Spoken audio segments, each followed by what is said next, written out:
और इस वक्त की बड़ी खबर यही है कि राजधानी दिल्ली में वीकेंड कर्फ्यू लागू कर दिया गया है, क्योंकि शनिवार और रविवार को अब कर्फ्यू रहेगा। सरकारी दफ्तरों में भी अब जरूरी सेवाएं छोड़ करके वर्क फ्रॉम होगा।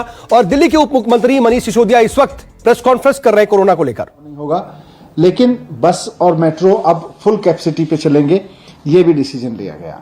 एक बार फिर से मैं कहूंगा कि घबराएं नहीं, घबराने की जरूरत नहीं है। मास्क को एक हथियार बनाएं, साथ साथ बहुत जरूरी हो तभी घर से बाहर निकलें, और जब निकलें तो अगर मेट्रो या ट्रेन से बस से जा रहे हैं तो उसमें भी ध्यान रखें कि मास्क लगा के चलेंगे। लेकिन सैटरडे संडे पूरी तरह से कर्फ्यू रहेगा। सर, कर्फ्यू रात में और दिन में उसको थोड़ा सा बता देगा? नहीं, रात में तो लगातार चल रहा है, ये दिन में भी रहेगा।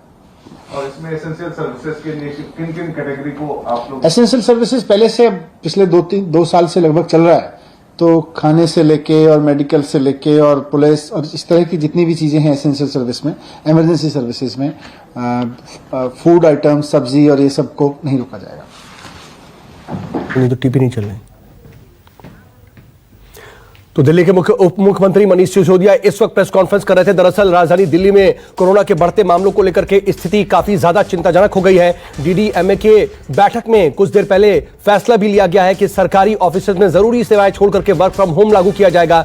साथ ही साथ वीकेंड कर्फ्यू यानी कि शनिवार और रविवार को कर्फ्यू रहेगा।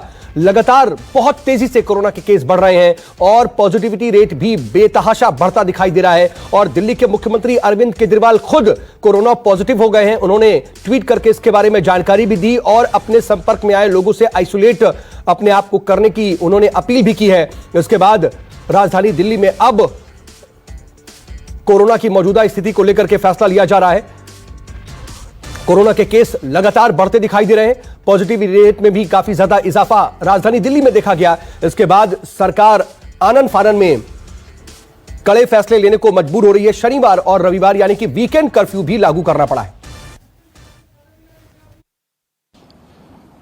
ओमिक्रॉन जो वायरस है, कोविड का वेरिएंट है, उसका ग्राफ लगातार बढ़ रहा है, उसके केसेस की संख्या लगातार बढ़ रही है। पर अच्छी बात यह है कि इंटरनेशनली जो ट्रेंड अभी तक देखने को मिले, उनसे हमने सबने बहुत कुछ सीखा देश में, और उससे यह भी समझ में आया कि ओमिक्रॉन कैसे बिहेव कर रहा है, उसका कैरेक्टर क्या है।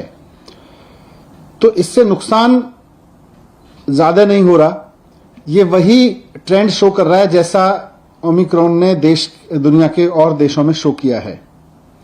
आज टोटल में देखें तो दिल्ली में इस समय करीब पिछले 8-10 दिन में जो केसेस आए हैं, पॉजिटिव केसेस टोटल इस समय दिल्ली में करीब 11,000 हैं।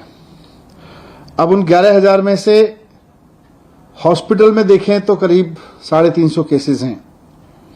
उनमें से भी ऑक्सीजन पे देखें तो केवल 124 केस हैं।